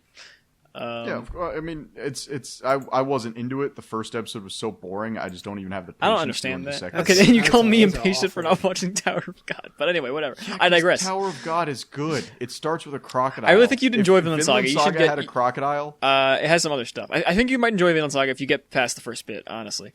Because Vinland Saga is incredible. But, so I decided Just watch to... One Piece, dude. I mean, It I gets like One good Piece. after episode 943. True. But yeah, no, I started reading where I left off from the anime, which is about, for people who want to actually watch or start reading, I think it's around chapter 52, 54, somewhere around there. You can look around. Well, the chapter specifically is called End of the Prologue, so you can just look at that. So, and that kind of is an accurate description, I guess I should say, because, like, Vinland Saga, the anime, 25, was it 24 or 25? Doesn't matter. Like, the entire, like, quarter of 100 two-core anime was like basically just the first 50 chapters, and what that is just like the prologue to what is like an enormous, well, saga, I guess, right? That's kind of the whole point. It's all kind of just set up for things to come down later, and it's nuts. I really don't want to say much about it because I don't want to spoil anybody for this story, because it's my favorite manga now, I think. And it will never end. No, I mean, it's actually, like, consistently getting updates on, like, Berserk and shit, so. Wait, Vinland Saga still hasn't ended? No? I remember walking into my local comic book shop in 2003. It started in and 2005, grabbing- I think, so. Okay, that I believe. makes sense. But, like, I remember walking into my local comic shop and that being, like, one of the 3 mangas I could grab. It was, like, Tenchi Muyo, Love Hina, and Vinland Saga. Yeah. I'm gonna check the release date. Yeah, What- it started in what April of fucking- 2005. I can't. Vinland Saga was not big until very recently, so I can't imagine what. Yeah, hang on. Does it even have official Alaskan translations? comic book shocks are weird. I didn't even know Vinland Saga had official translations, did it? Are you sure? I don't. Yeah. Are you sure? I mean, maybe it does. It's big. It's big enough now that it probably. Now does. it probably does. It's either Vinland Saga or the one about the elves, so, like, maybe I'm having a stroke. Vinland Saga is definitely What not about the elves. elves. Elf Quest. I think I might be thinking of Elf It's Quest. very different. Vinland Saga has no fantasy elements at all. I mean, it's still got some, like, fantastical things, as in, like, superhuman strength and stuff, and, like, feats that humans realistically wouldn't be able to accomplish, but in terms of actual setting, it's very realistic and actually historical to, like, the kind of European wars going on during, I think, the early 11th century. So, So I will I've, fuck that prince. I've also actually been reading a manga, and I've been reading 2 mangas. One is a 4-coma, so I read the entire thing in 5 minutes. yeah, that's about right. And Mike, can we get a racial spoiler warning right here? What does please? that mean? Wait, how do you spoil a race? What? I'm gonna say a bad word because it's in the Just title oh, of the manga. oh god. I've Okay. I don't think. Spoiler. Hang on. Spoiler warning for a race. I've been reading Dog Nigga. Oh, no, that's what it's called. Okay. That's a funny one. I like that one. Like, I'm sorry. I don't want to be a wimp and just like be like, I'm reading dog N-word. Like, no, that's what it's called. No, that is the name of the manga. Oh. Yeah, I've read that. It's silly. It's a I'll fun give it little a kind of pass. You're goofy not thing. canceled yet. It's not very good, but I'm glad it's being made. It's like because it makes me happy. It's just a shitpost. It's fun. It is. It's a mindless action. It's kind of like if the Boondocks was bad. Wait, so it's kind of like Afro Samurai? Yeah, it's a lot like Afro Samurai. Really, it is. Yeah, the concept of it. I mean, this is kind of like it's a bit touchy, but Here's the concept: a guy raped a dog. Yeah. The dog gave birth and then died, and the guy's father was apparently wealthy enough to hire assassins to kill his bastard yeah. son. So now he's gonna go. He wasn't That's wealthy enough to almost afford literally a prostitute. Afro Samurai. He wasn't wealthy enough to afford a prostitute and not have sex with a dog, but he was wealthy enough to hire assassins to kill his son. Hey man, he didn't want a prostitute. He wanted a dog. That being said, the other one I've been reading is called My Roommate is a Ghost. Oh no, isn't this the 4 coma? Yeah, it's Yeah, the no, 4 I've seen coma. people post this in like different Discords. It's cute. Because like every chapter is 2 pages. Yeah, exactly. And my only issue with it, the drawing for her is really, really good, but the main character is so irredeemably perverted and useless I mean, that isn't that kind of the I feel idea? bad that the ghost has a crush on him. I mean, he's just an insert for the mangaka's penis. Well, yeah, he is an insert for the mangaka's penis. I get what you did there, but like, this ghost obviously is affectionate for him and tries her best to like be, appealing to him, and I feel like it's a very abusive relationship between the two of them, and I don't enjoy reading him like getting anything out of it at all. I feel like you're reading a little too much into it. I don't You might be like right. using this word because I like to make fun of the people who use this word, but it's like super misogynistic. I mean, it might be. And it sucks because that ghost is drawn so cute and like it's just adorable. Hey, it's valid to call out something for being misogynistic.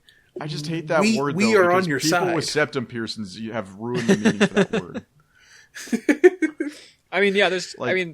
If I hear somebody with a septum piercing and hair that's not a natural hair color say that word, I actually don't even hear that word anymore. I just hear like bees buzzing. Well, Japan isn't exactly known to be the most positive reinforcer of gender roles or anything, but Oh, speaking of which, yeah, that's Neon Genesis Evangelion. Can I tangent? Can I tangent? sure.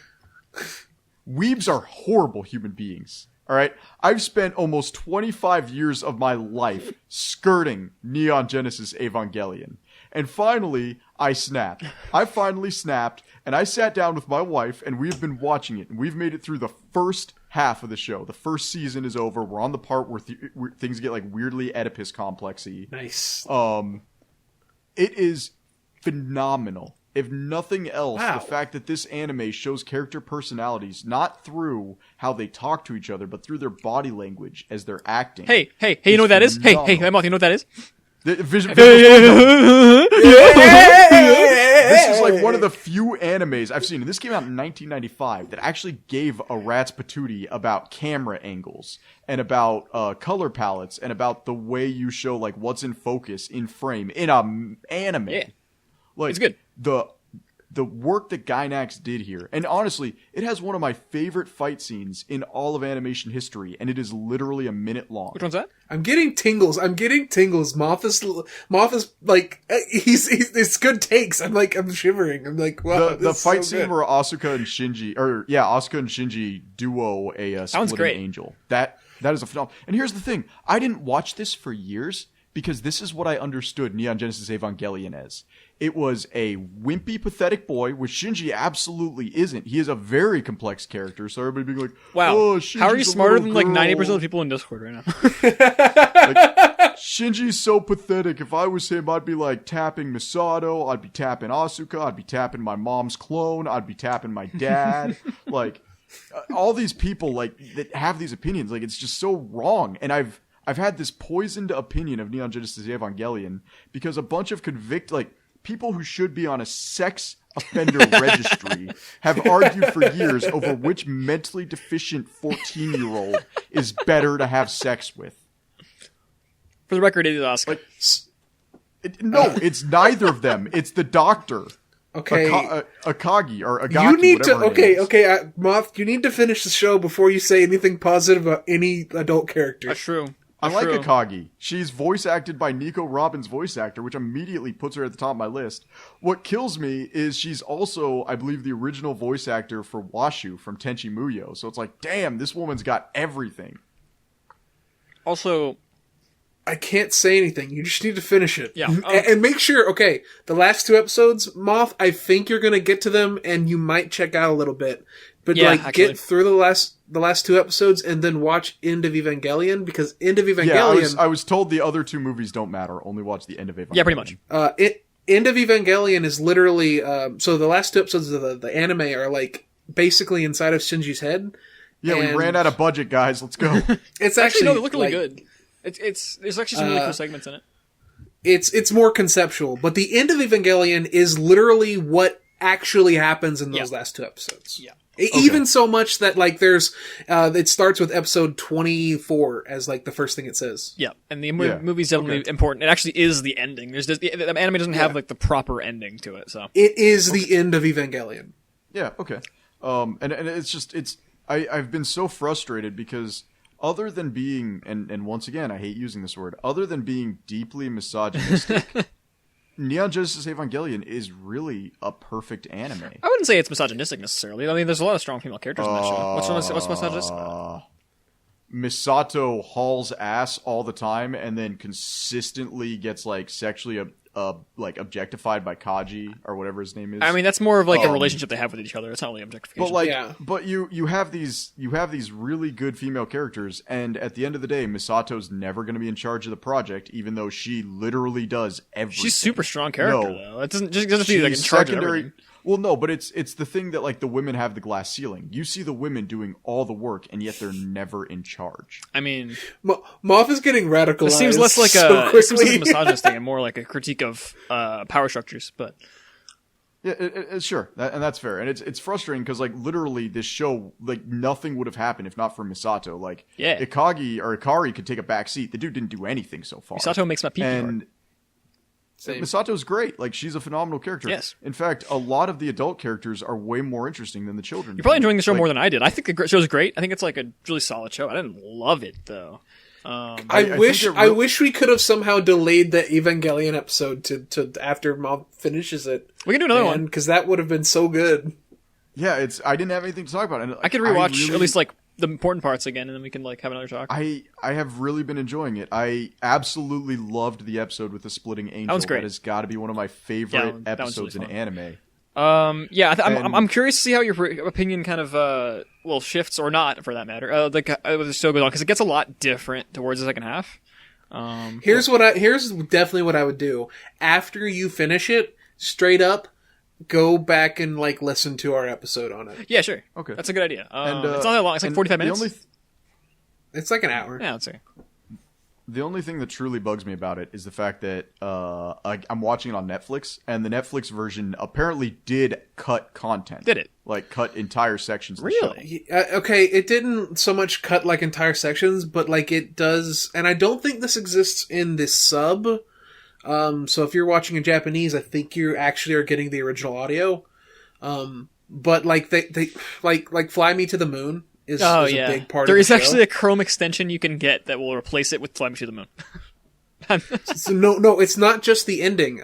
There's actual. So you know that scene. I can't say too much because Moth may not have seen it yet. I'm on episode 15 where they just found the angel in the basement. Yeah. There's a really good scene with 2 characters who are like having like a moment, a fight with each other, and a very like soft thematic version of Fly Me to the Moon plays in the background, and it makes the scene perfect. And then you listen to it in like the Japanese and or the American dub, and they just replaced it with like nighttime cricket noises. Oh, really? Yeah, it's so bad. So they get rid of the leitmotif. Yeah. How are you using terms right? This is weird. Because my wife loves Undertale and she never shuts up about leitmotifs. I think it's leitmotif, but you got the right spirit. But yeah, it's very frustrating to me, and I'm sorry to throw you under the bus here, Mike, but like people like you are honestly why I never watched What the Neon Genesis fuck are Evangelion you for talking years. about? I guarantee you, if you and I talked about this show 10 years ago, you'd be like, yeah, man, just Asuka kept getting in the way of him and Rey smashing get that Oedipus complex going. Dude, 10 years ago... 10 years ago was 2010, and even back then, like, the thing I liked the most about Evangelion was, Kaoru. I just like kind of the thought-provoking nature of it, I guess. You mean the penguin? No. You haven't met Kaoru yet. Oh, Kaoru, yeah, Kaoru. Wait. The angel, the white-haired angel guy. Wait, how far are you? No, here's the thing. As I've been watching this, like, every song that is played in this anime, I have heard 100 times before I've ever seen it. On like videos of music videos? Like YouTube videos? Yeah, everything. Like, just everything. Yeah. Everything has used all of these songs, and it makes me so mad, because I'm like, I have missed a cultural phenomenon for 25 years because the worst side of otaku culture has completely ruined this series. Well, dude, I didn't know that like there's like that song in Redline that's like used in every YouTube video ever, and I forget what it's called. But like in Redline, I think it was either that or Cowboy Bebop. Like there's a song that just is used everywhere throughout like anime videos, and I didn't really realize it until I watched it. I was like, wow.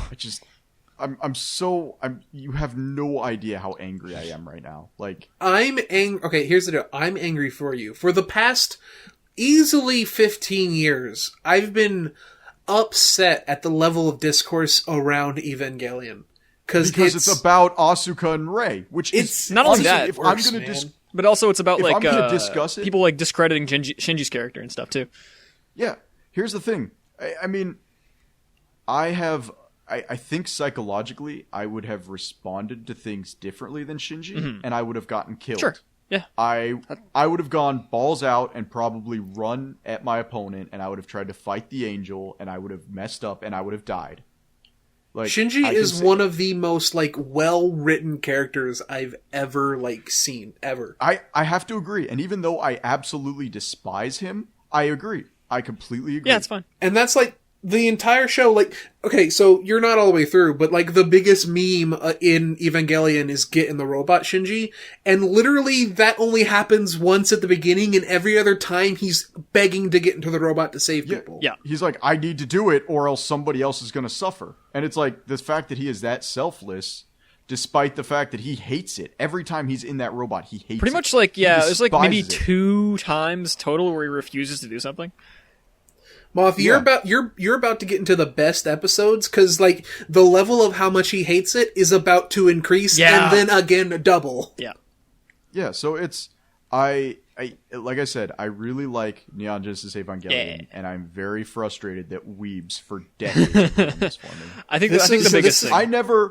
Nobody ever talked to me about the fight scenes. Nobody ever talked to me about the character body language portraying who they were. Yeah, nobody ever talked to me about how cool the robot designs were, the fact that they have to stay plugged in all the time. Yeah. Nobody talked to me about the way that these supercomputers run. Nobody talked to me about what was good about Neon Genesis Evangelion. In a way, though. They just sent me Rei Doujinshi. In a way, that's kind of good, because now you get to experience it all for the first time. That's true. Yeah, I'm so mad. You have no idea. Because I was the same way. I was like, oh man, there's actually a lot of stuff in there that I had never heard about. All I heard was that Shinji's a bitch and Asuka's hot. And here's what gets me the worst. I don't even get to see the uncut version. Even if I watch the sub, they still cut out apparently entire sections of episodes. I'm not sure if that's true, but I'll check for you. I don't think that's true. Apparently the Netflix version cut out like a bath scene, and I don't know how important to the plot that is, No. but I'm getting an edited version. I know what scene you're talking about. It's a scene with Kaoru, and they did not cut that scene. They in the sub they changed the dialogue so that it's less gay.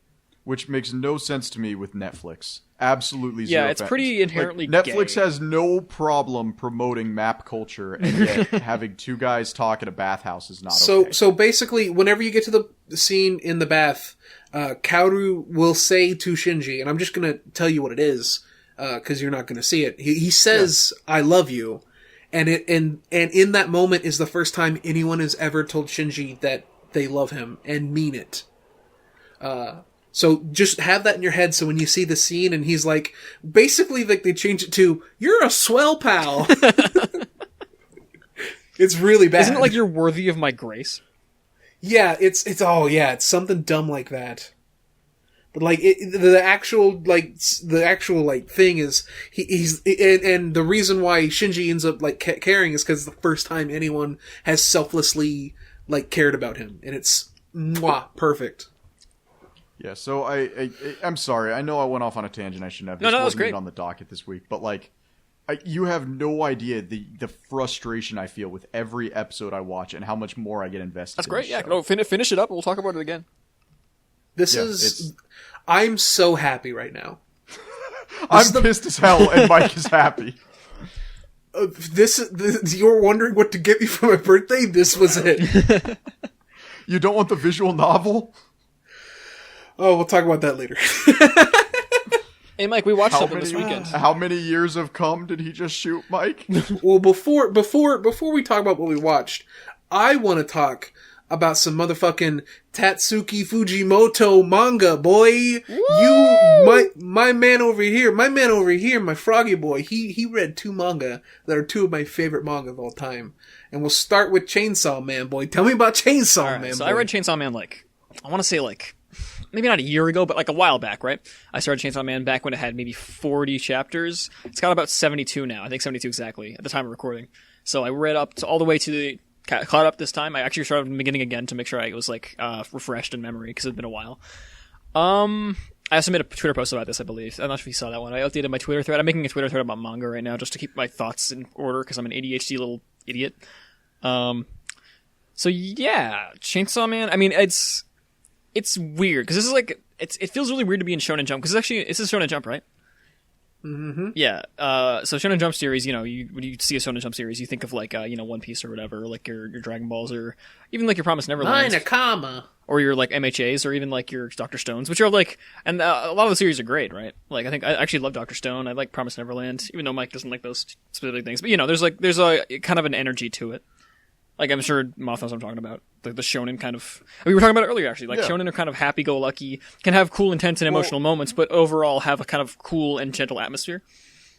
The reason I like shonen is because there's a lot of anime and manga or anime, but not really manga. But there's a lot of anime I'll watch where I feel empty afterwards, and I don't feel good, and I already live in a depressing enough world. Yeah. So, I'll read something like Goodnight Pune Pune, and we actually talked about this on the Discord. Stop saying Pune Pune, I hate you so much!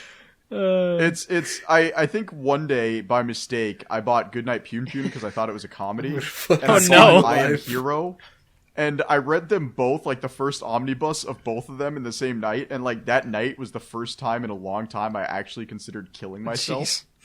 Dude, I read some I Am a Hero at Mike's request. It was really good. I didn't finish it yet. I should go back to that at some point. It's so but I read dark. maybe 100 chapters of that. It was very good.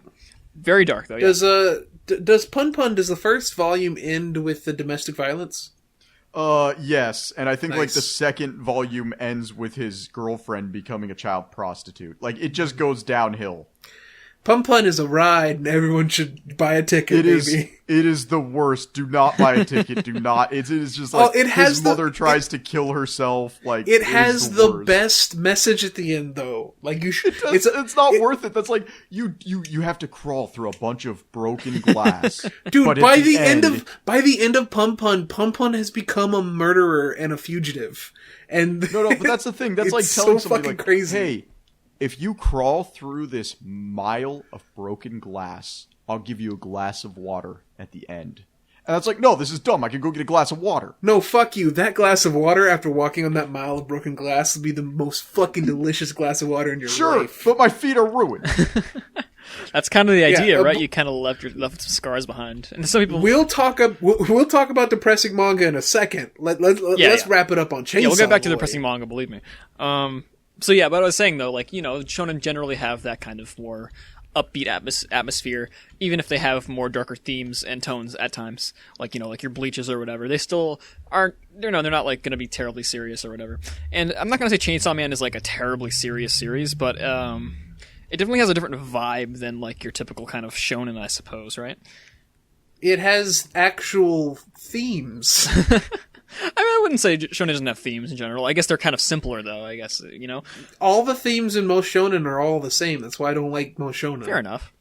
I don't know. Chainsaw Man is... most shonen are character-driven, I guess. But, I guess I just find this more character-driven is a more apt description because the characters have so much more character than, I guess, a lot of shonen protagonists and shonen characters in general. Just because, like, I mean, I don't know. I'm not sure where to start. Okay, with this. to give to give you an idea of like how different the characters in Chainsaw Man are, Denji, the main character, his first like motivation to like progress the story, it's not to save his friend, it's not to like be the strongest. He literally just wants to cop a feel. Yeah, that's it. And the best That's honestly part of great motivation in my It opinion. is. But here's the thing, and you'll love this, Moth. When he finally does, he realizes that there's more important things in life than just touching a random breast. It's about the person you care about. It's fucking cool. Yeah, it kind of like learns like it basically. Well, I mean, it also has something to do with. I don't. How caught up are you, Mike?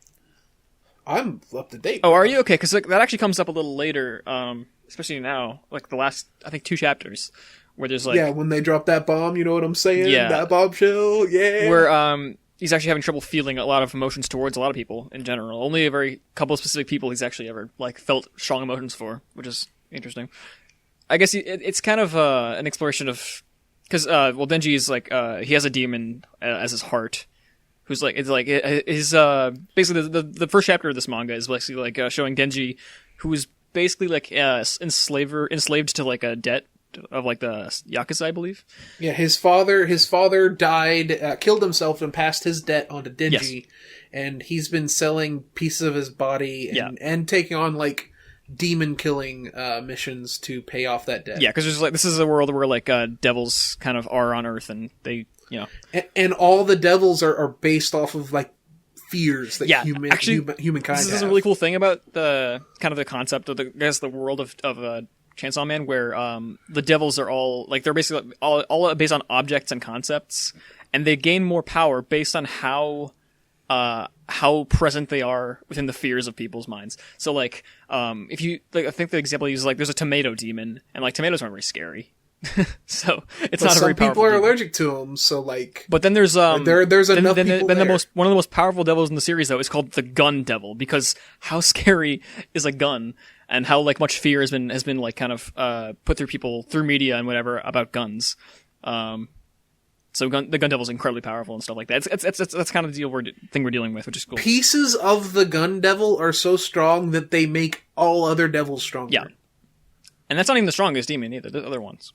So it's really cool. Oh, let's not start talking about some of those fucking demons towards the end of the current arc. Yeah. Fuck. Yeah. So yeah, but the idea is basically like Denji's like takes up demon hunting because he found a little like chainsaw demon, and he kind of just he allied with him like through like a little contract.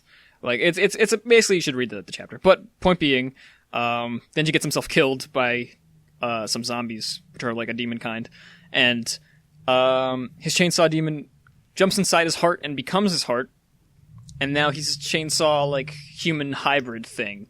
And he has like the chainsaw pulley on his chest. Yeah, so he's like he becomes like I've been calling them hybrids. I'm not sure if there's actually like a proper name for them, but basically like a human that can turn into like a demon, and kind of there is a name, but I forget what it is. Yeah, so basically like and they're pretty rare, so he gets taken in by like an association of like demon hunters and stuff, and it's a whole shenanigans happen. I don't know. They're called devil hybrids. Yeah, they're called hybrids. Okay, yeah. So they're devil hybrids. So yeah, the point, basically, like, because his entire life has been spent basically like indebted to slavery and like just kind of just trying to struggle to be alive. All his goals are very simplistic, and when he just gets like a bed and some like proper food, he's very satisfied. So it's kind of him. The whole like series, at least after this point, has been him kind of just exploring normal human things that he kind of missed out on up to this point. It's quite literally about like the human experience and catching up, like what it is to be a human. Yeah, kind of. So Denji's really cool. That's all. It's really good. And the manga is really good. I recommend reading it. It's pretty short right now. It's very fast paced. It's very good. And we move on to that to like yeah. Fire Punch. Yeah, okay. So I read the first chapter. I I feel bad. Heads up, guys. I've been quiet right here because if you guys haven't figured it out, I don't exactly read manga. It's fine. And I've been looking for a Sword Art Online reference, and it's chapter 16.5 while this has been going on. Okay.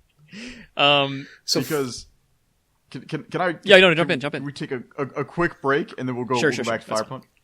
I am going to read for you guys a excerpt from the. Is this the Glop? Sword Art Online? Yes. Okay. We don't have to listen to the Glop. Everyone knows the Glop. 2 years of semen glopped endlessly. Yeah. Do you guys want me to read this? I got a whole 2 paragraphs to read. Fuck it, fine. I hate you. You guys ready? Sure. Asuna's long, chestnut-colored hair flew into the air every time she shook her head.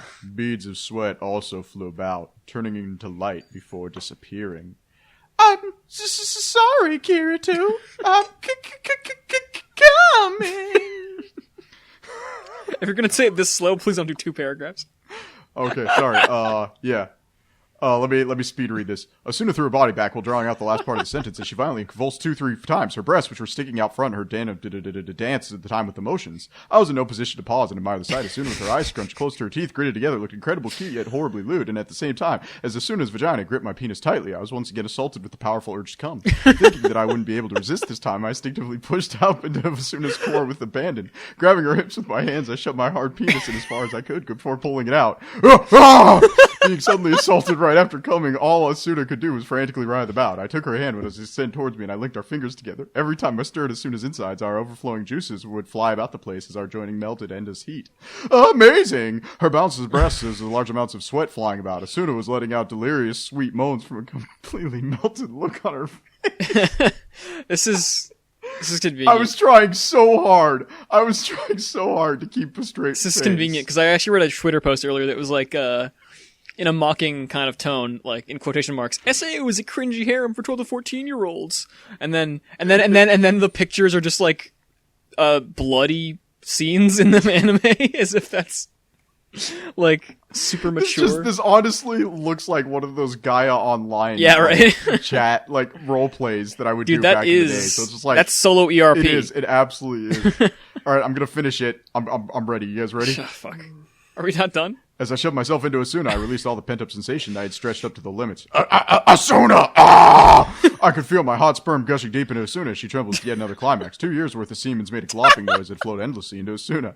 Every time my penis twitched, fireworks would go off in my head. Ah! Ah! After receiving all that I had to give, Asuna's strength gave up as she fell on top of me. I gently embraced Asuna while she continued to gasp and convulse as if she was being stimulated by the fluids inside her body as my consciousness. So that's real, right? Yeah, that's real. I just posted it. No, yeah, I'm reading it, but like that's from the actual LN, right? That's insane. I cannot, for the life of me, think of a worse segue into a manga that starts with incest cannibalism that's true. than what you just read. I forgot. Okay, Fire Punch. So, oh boy. So I wasn't really ready. There is not a manga bleaker than Fire Punch. So Fire Punch might be the one of the most grim beginnings to anything I've read. Yeah, it starts with a world of frozen. Yeah, hey, let me give a play-by-play of like the first chapter of Fire Punch within like I think 60 pages. Here's what you get. Here's what I have in store for you. A frozen hell world apocalypse where everything is frozen over and heat is a very valuable commodity that's rare. And since food is so scarce, one kid who is called Gifted. So basically, gifted people have like weird powers in this universe. It kind of like stands, but like they're just kind of very specific, kind of like that. They're biological. They're like bio stands, basically. Yeah. So his stand basically he can regenerate his body incredibly quickly, as in like instantly, seconds. Almost. So to feed the people. Him and his sister chops off his arm several times a day and then passes that arm around the village so they can eat. Honestly, that sounds super metal. It would be if he wasn't like 12. She can do it too, but her healing is slower. Yeah, she can also regenerate, but her healing takes like a week to regenerate her arm. His is almost instant. So basically they're passing that around. Some people refuse to eat it and die. So because that's all the food they actually have is the arms. So things are already pretty grim. That's and the kid like volunteers to do this. This isn't like a slavery thing. He just does this out of the goodness of his heart, which is insane. He still feels all the pain. It's not like there's less pain or anything. He feels every single chop, and it's illustrated, very detailed. So yeah, clean cuts at least. Sister's pretty good with an axe. So after that, some people die or whatever. His sister loves him. So they want, as a man loves a woman. Yeah, like she wants to have a baby with him, and he feels worried about that because that's his sister. But also at the same time, it's the only person his age in the entire village. Everyone else is kind of really old and probably not even fertile anymore. They're by the by, they are 12, I believe. Yeah, they are 12 at the time, so that's something. But he refuses. Nothing happens. So the very next, but he is also in love with her. Yes, apparently he says he does love her. That's just kind of how weird the world is. But so the next day, just moving on along here. So a group of what are they? Soldiers? They're a group of Scouts? soldiers from Behelmdog. Yeah, so there's like a group of soldiers from a nearby kingdom or something that come and say like, "Oh, don't worry, guys, we're not here to enslave you. We're just here to take you into our kingdom." And we'll defeat the Ice Witch, who was like the one who caused the frozen apocalypse. Basically, it was actually we learned it was somebody who was one of the gifted people, and her power is like ice, and like kind of like Elsa, I guess. So she let it go. Yeah, she really let it go a lot. So, but as they're searching through, one of the scouts finds the human arms of the kid in some of their like storage lockers, and says like, "Oh, these people are cannibals."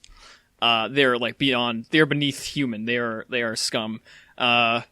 So Durga, the leader of that group, that squad, who is a fire blessed, who can create fire that will never go out. Yeah. So his specific deal. This is why I kind of named it like stands, because it's very specific. His power is that he can create fire that he burns people with that will not extinguish until death by any means. Yeah, until all the fuel is burnt up, it will not go away. It will burn you until you are dead, and that is it. So everyone in the village burns to death, except for our main boy, who can regenerate incredibly quickly. He can't die.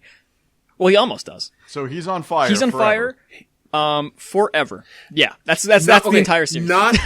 Not only is he on fire forever, but because that fire does not go out, anything he touches catches on fire as well, and will not go out.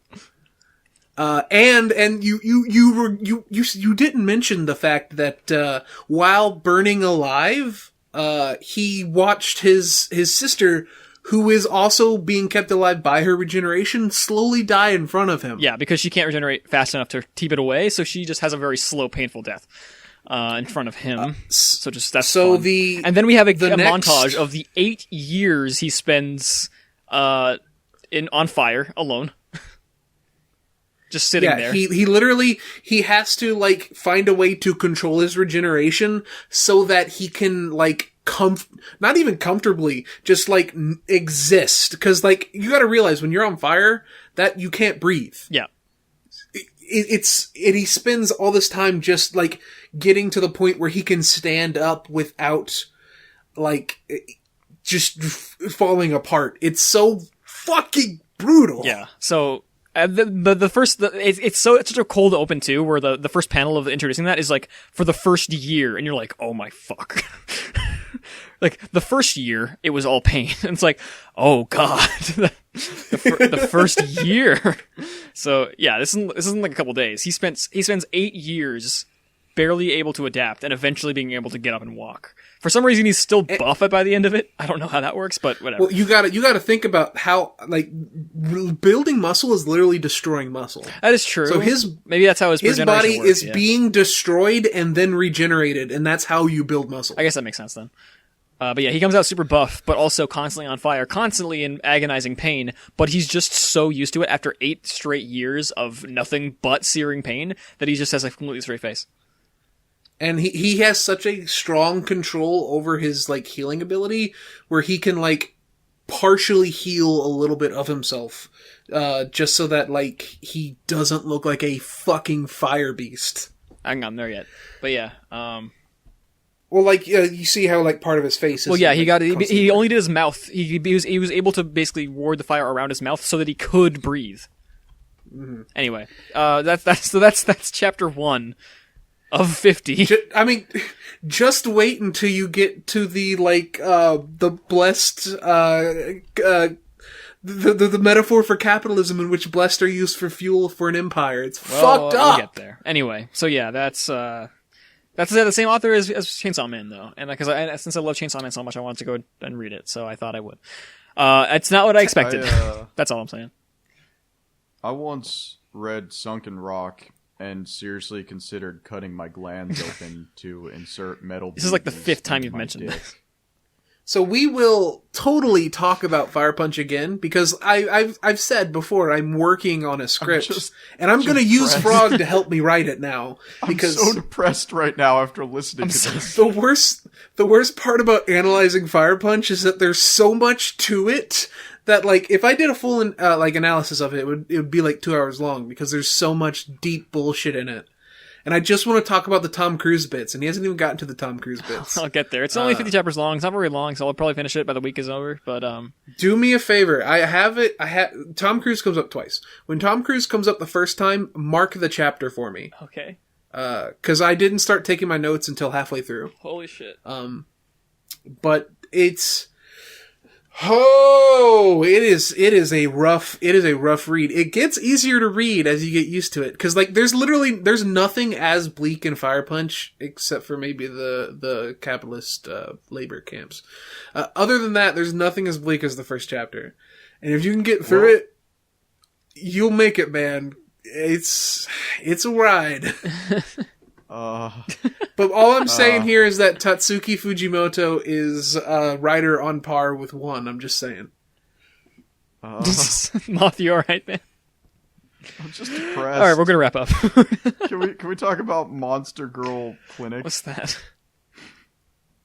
It's a clinic about a Cyclops girl who runs a monster Sounds girl great. infirmary. That sounds great, buddy.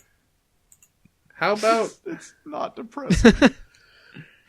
So I think I think that's been the We Hate Anime podcast.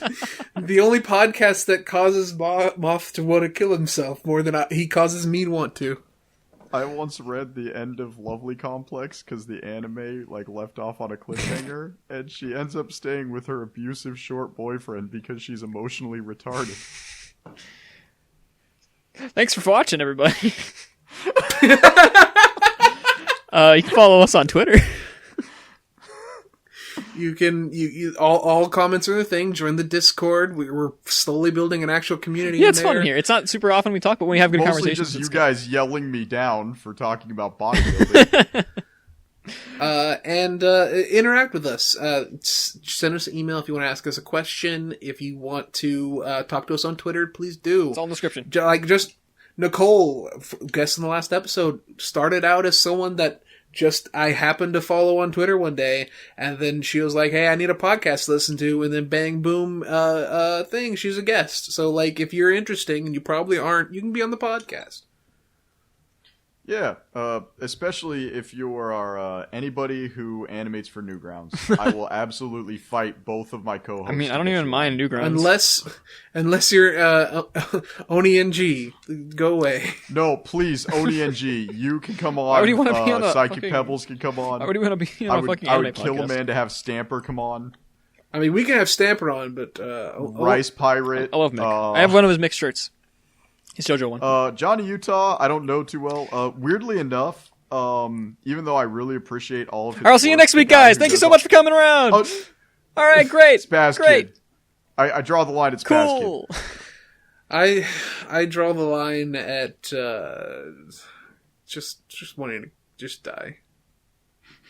By the way, all right, well, that's been the We Hate Anime podcast. I'm Dermothman on Twitter. Frog is Frog King, spelled with a 1 because he's illiterate. And a 0, it's but spelled with several Mike letters. Is Anime Mike. Anime Micah Riker. Hey, my @ will change as soon as @ I Hate Anime disappears, because that guy hasn't posted in 6 fucking years. Fuck you. Also, if anyone's curious, Bonecraft is on Steam. You just can't search for it. All right, guys, that's $22. See you next time. Cut that out. Cut that one out. So